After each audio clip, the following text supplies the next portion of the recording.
march of time.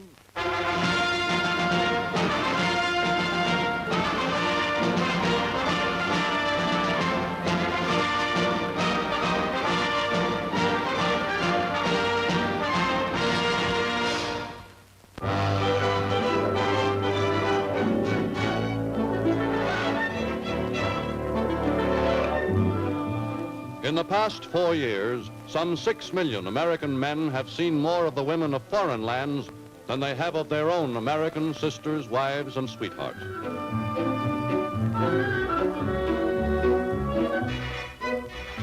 In England, Italy, France, and even conquered Nazi Germany, they have been able to observe at first hand and to admire a type of beauty rarely seen on Main Street.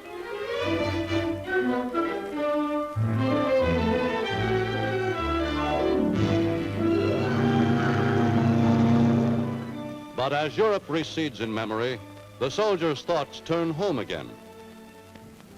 Where was this Pete? She lived on a farm near Munich. Not bad for a German girl. Yeah, she's okay.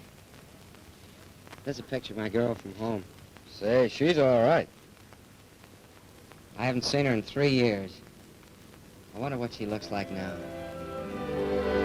But while their men have been away, American women have not been standing idly by. And the first sight that the returning veteran sees should banish any doubts he may have as to the attractiveness of American girls.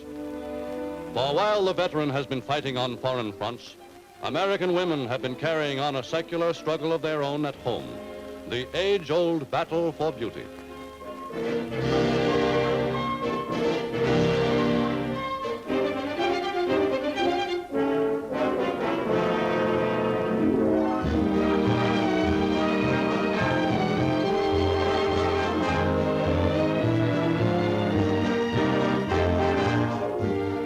In our desire to be beautiful, to have poise, to be well-groomed, whether we run a household or tend a machine in a factory, we women are just being women.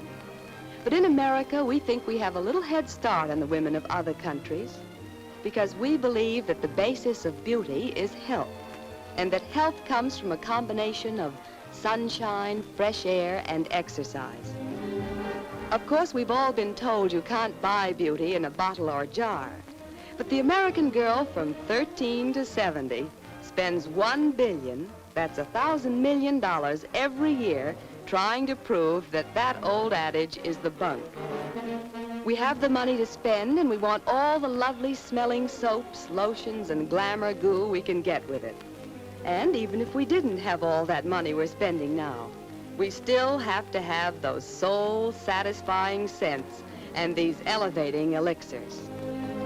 What we pay for our cosmetics is simply an index to our tastes, our pocketbooks, and our environment. Our egos are best nourished by a well-placed investment in real luxury goods, what you might call discreetly conspicuous waste. But in any store in America where a woman might go to buy a turnip or a tumbler, there's always something for sale to make her more beautiful. My hair curls just like natural when I take off the curler. 2 for 15 cents, and half a dozen will make you look like you dreamed about. You can be beautiful for less than half a dollar. Go to bed and wake up surprised. It's real magic. 2 on a card for only 15 cents.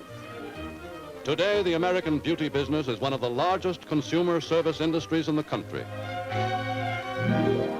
Cosmetic manufacturers produced almost $500 million worth of merchandise during the war in spite of all restrictions. And with the coming of peace, their output has risen steadily. In an industry as highly competitive as cosmetics, smart packaging is half the sales battle. For most women are attracted as much by the package as by the product.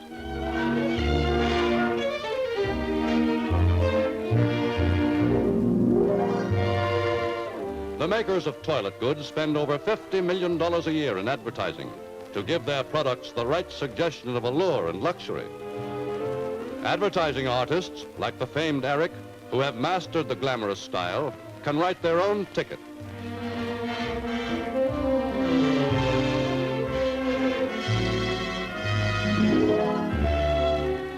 To protect consumers, The Food and Drug Administration and the Federal Trade Commission, respectively, keep careful watch for harmful ingredients in cosmetics and for misleading claims in advertisements.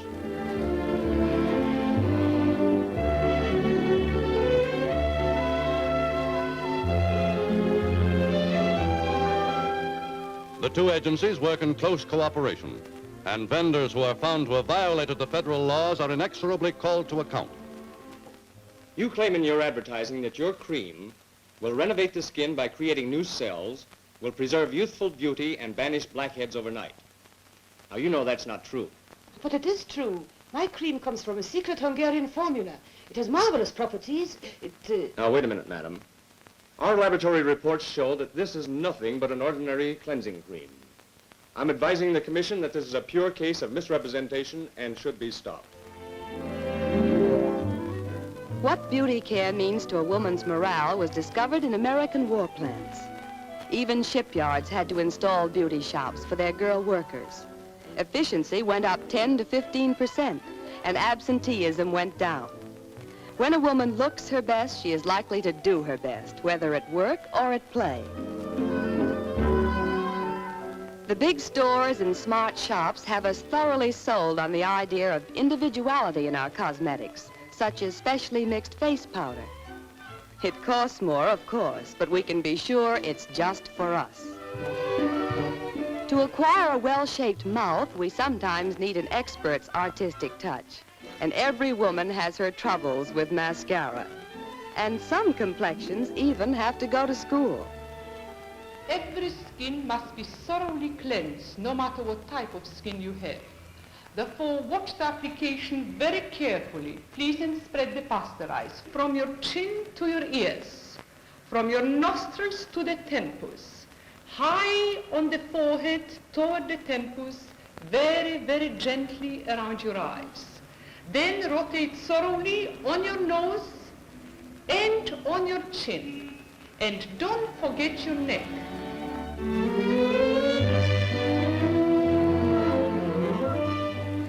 Massage comes ace high on the list of every beauty seeker who can afford it. Then there are sprays to relax the skin or to tighten it, exotic vapors and rays for wrinkles, and the face mask and bubble bath combination that makes you feel you are really the answer to a millionaire's prayer. For girls who get combat fatigue in the struggle, there are places in the country where the idea is just relax and let nature do the rest. Ladies, we believe the path to beauty is by rest, complete relaxation.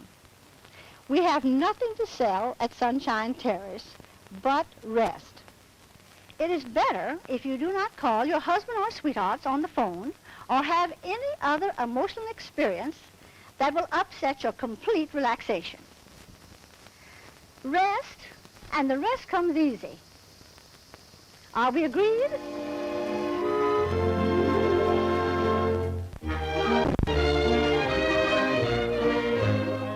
Beauty begins at home for the determined housewife who doesn't mind what the family thinks when she strikes a beauty-building pose. What happened to Mommy? But home beauty treatments never give a girl quite the thrill she gets out of being analyzed and fussed over by an exotic specialist with his own mysterious formula for beauty. Teeth, lifeless. Eyes, weak. Skin, crepey. Hair, faded. Scalp, dry. Vanity nerve, corroded. What? Vanity nerve. Madame, your vanity nerve is deteriorated. You are radiating more negative than positive. Look, madame, you came in looking like this. I want you going out look like this. Ladies, raise yourselves. No, no, ladies. Remember what I told you. You are all full of carbon. You must exhale all and 4 parts up to here. Throat, stomach, navel, and pelvis. And make the noise of an animal getting after his prey, like this.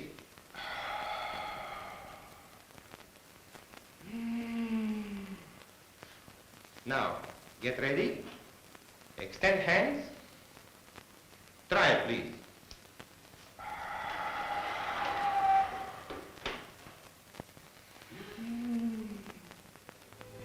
See?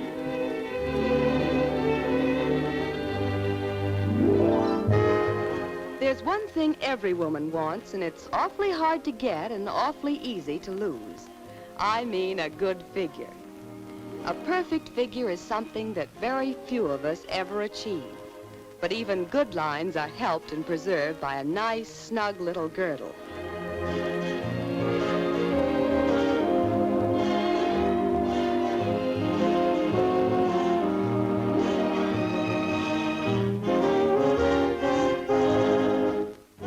Now that the war is over, doesn't that two-way stretch feel good?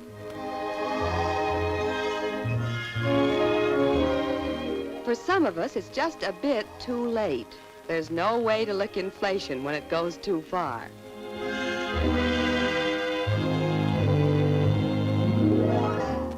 But a girl with any real spirit will throw herself wholeheartedly into the battle of the bulges. And for her, there are gymnasiums. Our gyms are different. If you don't mind a mauling, you don't have to work. The machines do everything. They beat you and knead you and pummel you and shake you. You just have to be able to take it.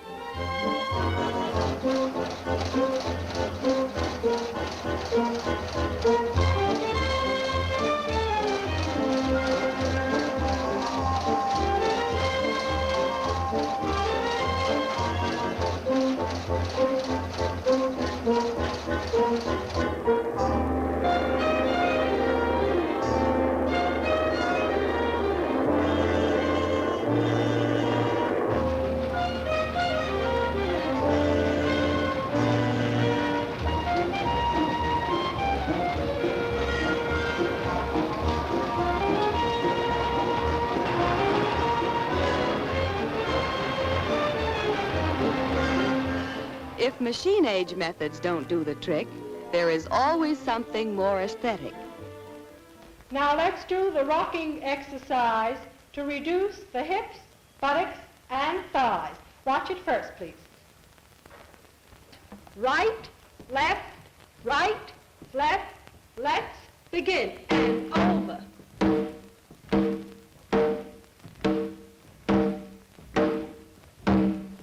Keep the body high. Now let's do the exercise for slimming the waist with live line above the head. Travel forward, 10 counts forward, 10 back. Let's begin. And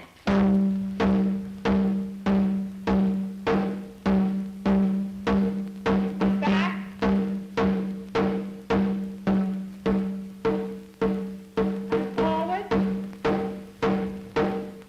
Body high.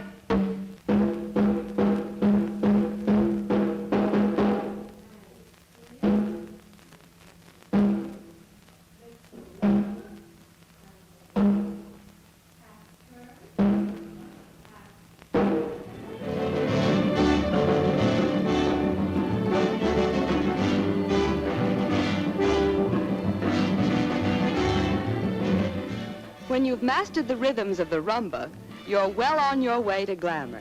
But all is lost if you can't find the right hairdresser. Any girl can find a good husband. But getting the right man to do your hair, that's a real problem. Antoine, for instance, knows that a hairdo is a work of art, the way he goes at it. You see, gentlemen, I wish you learn how to do new coiffure with new feminine weapon I created for after the war. It is made with own hair. And you just place with one pin mixed together with natural clothes. Voila. But when he thinks up something just for you... Oh non, non, non. Voyons, Whiten. Regardez, la figure est ronde. Il faut absolument l'allonger. You know, face round, you must make longer. We must use piece of hair or something, but We cannot do this way. Look at, place only this little chichi. You know, in French we say chichi. Oui. Finished everything makes face much longer. Vous aimez, mademoiselle? Do you like it? Yes. Oui. Yes. How nice. Thank you. In her constant battle for beauty, the American woman has the advantage of the latest weapons science has to offer and the newest methods of highly specialized practitioners. For American cosmetologists have been quick to adapt to the beautification of women theories and practices which have been evolved in other more serious branches of science.